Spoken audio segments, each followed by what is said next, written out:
บសួរពុកម៉ែបងប្អូនទាំងអស់គ្នា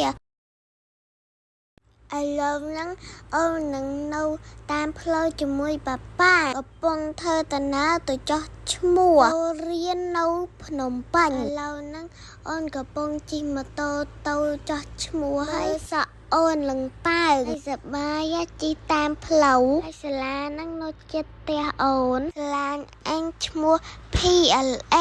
អូនមកដល់សាលាហើយអូននឹងចូលទៅចោះឈ្មោះប៉ុន្តែអញ្ចឹងអូនឃើញទៅអូនឃើញសាលាធំពេកអូនចង់រៀនណាស់តោះចាំមើលតទៀតអូនចុះកន្លែងចោះឈ្មោះហើយដើម្បីធ្វើតេស្តអូនកំពុងអង្គុយតុហើយ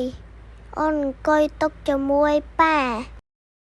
បីអូនអានតាមអ្នកគ្រូមើលអូនចេះប៉ុណ្ណាបងស្ដាប់អូនទាំងអស់គ្នាឥឡូវហ្នឹងអូនកំពុងអានហើយអានជាមួយអ្នកគ្រូ